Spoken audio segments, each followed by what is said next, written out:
Welcome to my table. Let's do a little bit of general housekeeping. We are here just having an open discussion on questions and answers tonight. This is in no way intended to treat anyone with a medical condition. This is not a medical nutritional therapy course. This is public health education. I'm giving to you information at a platform where we can talk about it and have an open dialogue, reducing stress around the holiday season. Ecclesiastes 3:1 says that there is a time for everything and a season for every activity under heaven. Ecclesiastes is so true. And when you go on to read the latter half of that verse, it lists all of these fantastic activities. But what we need to take a moment, pause, breathe, and remember is that amongst that, there is a time to pause and there is a time to reflect. And then there's a time to let go and move forward. And that's a lot of what we're going to be talking about in today's session of Connecting Points. What do we hold on to? Which traditions do we hold dear and we want to make sure that we include in the Christmas season? And what ones is it okay to reflect on in a nostalgic way? It was wonderful, it was great, but it's had its season, and it's okay to let it go and move forward, allowing ourselves a little bit of grace to not have to add that one more item to our to-do list. There are 5 tips that I want to talk about today: simplifying, focusing, managing a respite, so very important for all of us, especially for caregivers during this holiday season, and protect. How can we protect ourselves both physically, emotionally, and spiritually? The first one is simplifying holiday meals. I grew up in Michigan, also in Ohio, the Midwest of America. Casseroles, hams, food was a big part. I come from a Southern family where there are a lot of traditions centered around food. My grandmother did not work outside of the home. My mom did not work outside of the home. They had many hours that they could pour and labor love into the food that we had around the Christmas table. I work. My husband works. And so I don't have that same time that they had to pour into it. So I want to talk about simplifying holiday meals. Talk to your family members and ask them, what food do they really enjoy at Christmas? Is there one particular dish that they really do want to have on the table? And is there one that they can let go of? Green bean casserole? Not at our table anymore. We can all let go of that. And so that is off my to-do list. So nice. That saves me a lot of time just removing one dish from the Christmas table. Simplifying holiday meals could mean that it's okay to ask somebody else to bring grandma's sweet potato casserole recipe this year. It's still going to be there, but it's off of your to-do list. You've simplified it. You've shared that love with somebody else. It could mean that instead of making the appetizers, that you have them catered this year. And catering could be as simple as going to the local grocery store, picking up a cheese platter, slapping it on a really fancy dish in your house, and there you go. It's done. It's catered. So simplify it. How can we make holiday meals much more relaxed, but also with much more nutrition? I think about the 1970s and 80s. That was a period of a lot of mass ultra processed foods coming on the market. We see Betty Crocker coming out with instant cakes. They've been around probably since about the 1950s, really hit the boom in the 70s and the 80s. We look at French's dried onions. They go on the green bean casserole. They get sprinkled on a lot of foods, high in sodium, really high in sodium, really high in saturated fat. How can we make green bean casserole healthier and easier this Christmas season? Well, I tell you what I'm going to do. I'm not making that green bean casserole. I told you that's off the table. But I am going to steam some fresh green beans. I will probably add a little bit of sesame seeds, maybe a little sesame oil to them, and that's going to be it. Quick and easy, steamed on the stove and put in a beautiful dish served on the table. By steaming, I'm saving the vitamins and minerals. They're not being reduced by the heat. I'm adding lots of great flavor with that sesame oil, also rich in omega 6, that the good healthy omega 6, vitamin E through the sesame seeds. So really increasing nutrition. And I've removed all of that ultra processed food going onto it. So that's an easy way to simplify, but also bring up nutrition. Anyone on the call tonight want to share how they may simplify the holiday meal this season? Um, well, I am keeping it simple. It's just going to be some vegetables, ham because it's super easy to cook. Although every Christmas I make stuffed cabbage, so I can't get away from doing that Ooh, because I want to come to your house. I love stuffed cabbage. everybody loves that. So I'm besides my son, that's why I do the ham still. Mhm. Um, and then just regular vegetables and yep, I'll make mashed potatoes and gravy. So it's not going to be, it is more relaxed. And it really is just my family because the rest of our family's in Michigan and my sister's in Georgia. So Well, I love what I'm hearing. I'm loving that you spoke to your family. You know what they really do enjoy, which are those stuffed cabbage rolls, and I don't blame them. And Christmas ham, right? That is a tradition, Christmas ham. And so that's going to be on the table with mashed potatoes and gravy. I'm certainly going to be having mashed potatoes and gravy as well. And you're keeping the vegetables simple. I love that. Also, you're having a smaller gathering this year. And so it's going to be fewer people to cook for. I'm glad that you're keeping this holiday season simple. Focus on activities. So when I think about Christmas activities, wow, there's a lot that we can really sit back and reflect on. Is it really necessary? So part of giving ourselves grace this holiday season, I'm all about mental health. Mental health influences our food choices and how we care for our body. So Christmas season, we tend to run ourselves ragged, especially moms that have children in school or who are part of the church programs, because we have school programs, we have church programs, we have club activity programs, and then we have the family traditions, and then we have new traditions or new activities that we'd like to do as well. And I think about ones that really have meaning now that my children are grown. And I throw out there that I highly recommend that we look at asking, just like we did Christmas dinner, asking family what traditions are most meaningful to them, which ones really need to be there, and what ones is it finally okay to let go, to just reflect on it nostalgically. Ecclesiastes 3:1, there's a time for everything.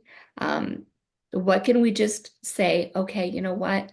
I'm so glad it was a part of your youth or it was a part of our past, but it doesn't need to be a part of our present.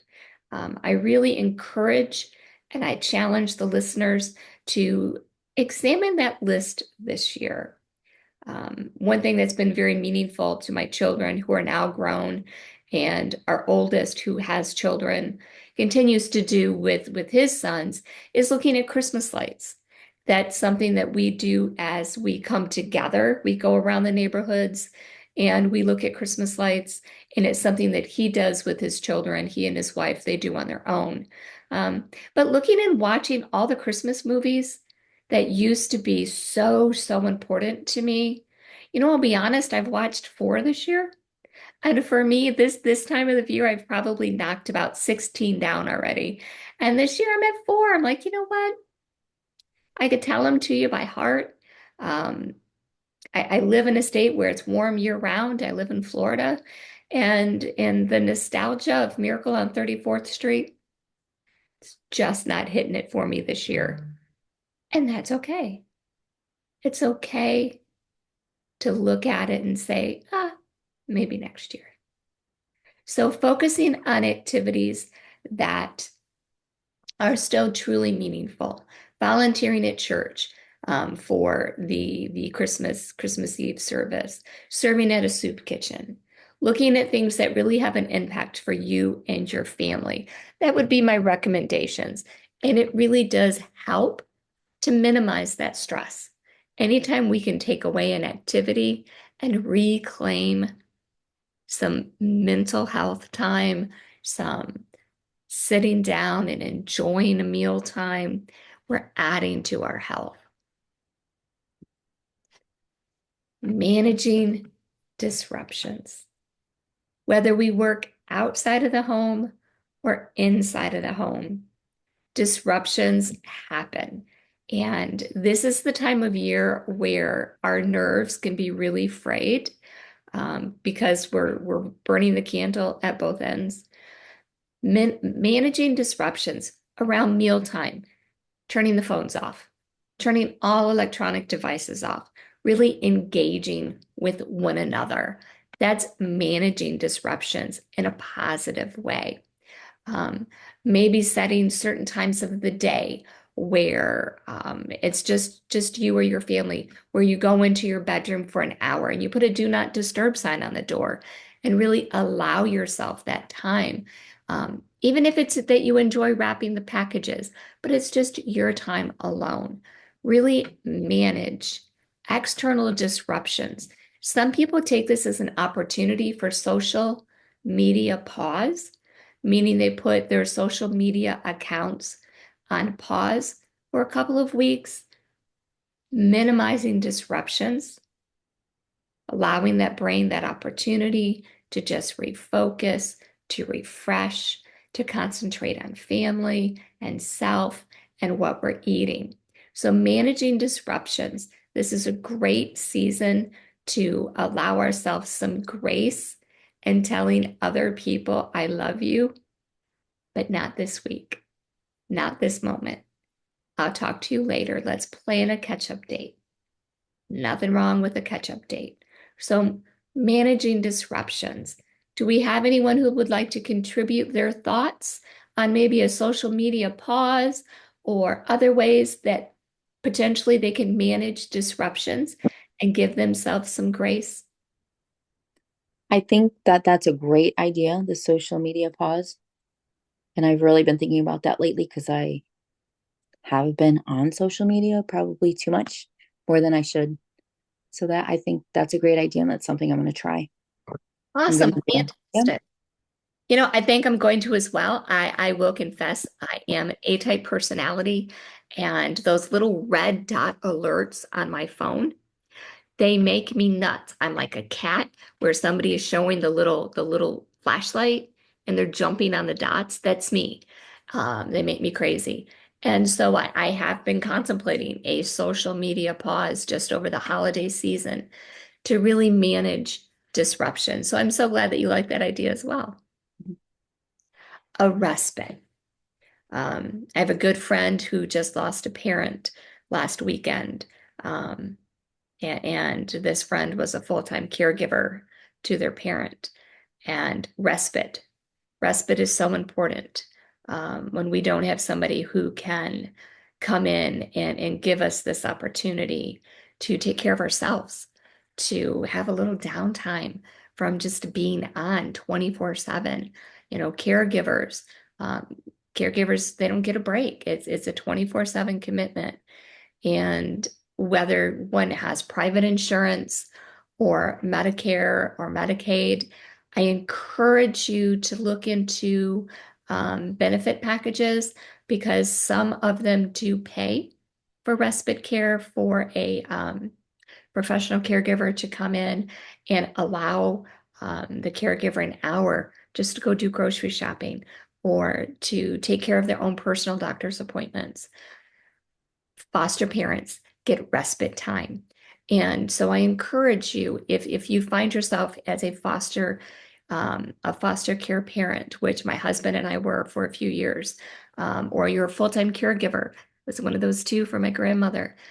Respite care is so, so important to mental health, especially around this time of year. Teachers, teachers are on, 5 days a week, and it's never ending when parents get your email address. It's on through the weekend.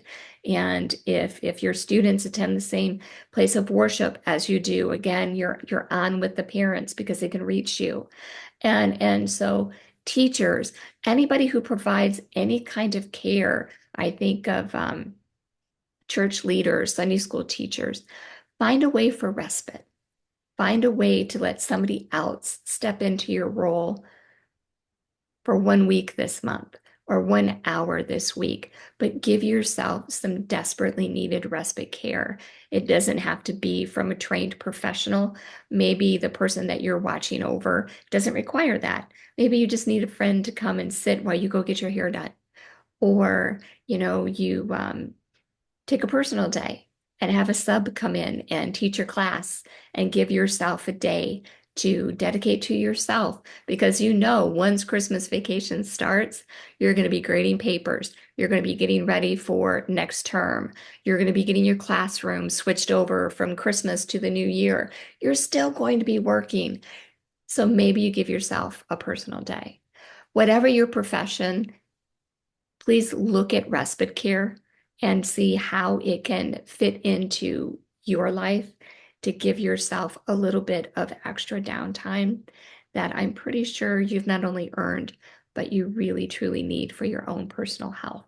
So, a respite. Protect your health. Protecting our health is so important. When I was creating this presentation, I was thinking about, the cliche where in the airplane and the oxygen mask comes down and the stewardess says, or the flight attendant says, you need to put the oxygen mask on yourself first before attempting to put it on someone you care about. And I thought, oh, that's kind of cliche. We've all seen that example and we know that that's true. So how do we do that? We know what we need to do, but how do we make it happen? Well, protecting our health, we first need to protect our mental health. Remember, we heal first with our relationship with God. That's that center nesting doll. And then it's our mental health, the things that we think about, how we care for our thoughts, what we allow into our thoughts. And then finally, the outer nesting doll, which is our physical health. So for me, protecting my physical health would look like going for a walk in nature. We know by spending time in nature, it reduces our blood pressure naturally. It improves the flow of oxygen naturally. It increases the production of serotonin, our calming hormone, and it reduces cortisol, all simply because we're out in nature, the world that God created for you and I to live in. It has its own healing properties just by taking time to be in it. So for me, it's hiking. I absolutely love hiking. I love being in the woods. I love the smell of the trees and the earth, the decomposing leaves on the floor of the forest. I love listening to the squirrels run in the trees. That's not everybody's jam. I get that. Some people love the beach. Other people love challenging themselves and climbing mountains. Others just simply enjoy sitting by a lake and watching the wildlife. Whatever you enjoy doing in nature, I encourage you to step into that a little bit more this month. That's part of giving yourself grace and allowing yourself to heal from the world that God designed for you and I. Like I said, science and faith There's that synergy there. And science proves what God created for you and I, that it is good. The Lord saw it and he said, it is good. And he's right. It's so good for us. So this month, take a little more time in nature. Take some time to talk to the Lord, whatever you're doing in nature, whether it's journaling, um, it's praying. I like to just talk to him, just have a conversation with him, just like you and I are talking right now. Um, I'm a talker. My gift, my spiritual gift from God is the gift of gab. Not so sure if it's an orator or if it's just somebody who enjoys talking, but I talk to the Lord just like I'm talking to you. And then we're working on our spiritual, we're working on our mental. So now we're going to take care of our physical. We're going to take care of the foods that are coming into our body and what that looks like. First of all, Christmas cookies, super okay. This is the time of year that we only make Christmas cookies this time of year. I encourage you to pick just a couple that your family really enjoys and stop making the 6 different types of Christmas cookies or Christmas candy. Don't wear yourself out like that. Please, my dear friend, pick 1 or 2 that are the family favorites and enjoy them this holiday season. But now let's add some nutrition in as well. Maybe with the cookies, we just have a great 8-ounce glass of low-fat milk. Dunk those cookies. We're getting protein, we're getting calcium, we're getting great vitamin D, we're protecting our muscles, lots of great nutrition. Maybe you don't care for milk, even plant-based milk. That's all right. Scoop your cookies up in some yogurt. That's good too. Um, but enjoy your cookies with something that's a little more nutritious. Make your meals count. This holiday season, when we're eating 3 meals a day, when we choose not to skip but rather to nourish, we find that we stay full longer. Make sure that we're adding in a little bit of each food group at every meal. So we want to include dairy 2 to 3 times a day. We want to make sure that we're including great protein, whether that's a plant-based source or if it's meat, fish, or poultry. We want a little bit of protein at each intake. So at 3 meals and then again at our snacks. We want to have fruit at least twice a day, at least a minimum. We want vegetables at every meal and certainly more if you want them. We want to have some great grains. U.S. dietary guidelines tell us at least 50% of our grains should be whole grains. We want to have a little bit of grain at each meal. And then some great heart healthy fats. And those are fats that come from plants. Olive oil, um, sesame oil, avocado oil, grapeseed oil, any of these great plant-based oils. We want to protect our bodies this holiday season. If we have a cold, we want to make sure we're getting in zinc, we're getting in extra vitamin C as well. So really protect our health. We want to make sure that we're taking time to do that. Watch hydration, stay hydrated. And then finally, the last way to protect our health is through travel. During Christmas season, it's the busiest travel time of the year. People are flying, people are driving, and we tend to dehydrate, particularly if we're flying. We're not taking in enough moisture to replenish the air in the airplane, so stay well hydrated. Um, Traveling can cause constipation. We want to make sure that we're getting in enough fiber. Traveling out of the country, make sure that your water is bottled water because we don't want to cause diarrhea. Watch foodborne illness. So that means please don't eat foods such as shrimp or mayonnaise-based foods that have been sitting out on the table longer than 2 hours without being on ice. That's a time temperature controlled issue that could lead to food poisoning. Nobody wants that at Christmas either.